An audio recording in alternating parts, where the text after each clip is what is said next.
जय हिंद दोस्तों, वंदे मातरम। राजनीति एक ऐसी जगह है जहां पर कि हर एक इंसान सपने यही देखता है कि वो कल एक बड़ा नेता बनेगा, लेकिन हर कोई बन नहीं पाता। ठीक उसी तरीके से इंडियन क्रिकेट टीम में हर कोई घुसने की सोचता तो है, लेकिन उम्मीदवार ही इतने होते हैं कि कुछ ही लोगों को मौका मिल पाता है।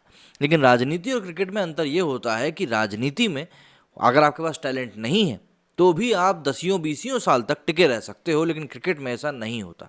राजनीति के एग्जाम्पल के तौर पर हमारे सामने राजकुमार साहब का एग्जाम्पल मौजूद है, और इसके अलावा भी बिहार में भी कुछ राजकुमार मौजूद हैं, यूपी में भी कुछ राजकुमार हैं, कुछ तो नहीं, एक ही राजकुमार है।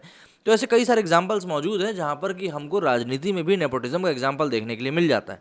लेकिन मैं एक तरह से नेपोटिज्म को गलत इसलिए नहीं मानता उस जगह पर जहाँ पर कि नेपोटिज्म की जो मैं कहूँगा जो व्यक्ति होता है, जो नेपोटिज्म के कारण राजनीति में घुसा होता है, अगर वो लायक है तो कोई दिक्कत नहीं। अगर वो सही तरीके से काम कर पा रहा है, लोगों से सही तरीके से डील कर रहा है, आम जनता की सही तरीके से मदद कर रहा है, तो कहीं से कहीं तक कोई दिक्कत नहीं होती। लेकिन अगर उस व्यक्ति को यही समझ में नहीं आ रहा है कि मैं अपनी पॉलिटिकल पार्टी के अस्तित्व को बचाऊं कैसे, तो आम जनता के लिए क्या काम करेगा, ये चीज़ समझ से परे है।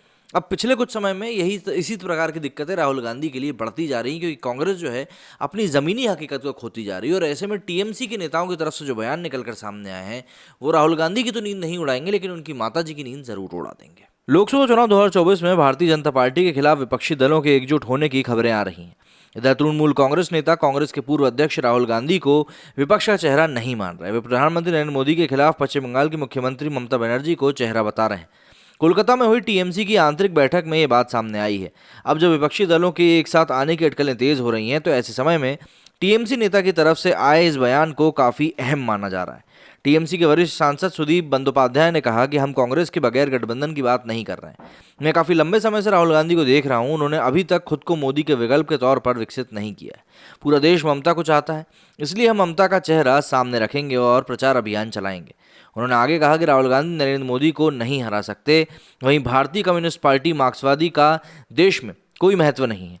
हाल ही में सीएम ममता बनर्जी के भतीजे अभिषेक ने भी एक बयान के जरिए कांग्रेस को बहुत कमज़ोर बताया था। टीएमसी ने कांग्रेस अध्यक्ष सोनिया गांधी के लिए हमेशा सम्मान रखा है, लेकिन जब भी बात राहुल गांधी की आती है तो पार्टी के नेताओं ने आपत्ति जाहिर करी है। पार्टी चाहती है कि ममता विपक्ष का चेहरा बने, और पार्टी के नेताओं ने ये मांग बार बार दोहराई है। हालांकि सीएम बनर्जी अब तक यही कह रही हैं कि उनके लिए पद से ज़्यादा विपक्ष की एकता मायने रखती है। गौरतलब है कि पिछले दिनों ममता बनर्जी ने कहा था कि 2024 के लोकसभा चुनाव में विपक्ष बीजेपी से ज़्यादा मजबूत होगा और इतिहास रचेगा। उनका कहना है कि अगला चुनाव मोदी बनाम पूरा देश होगा।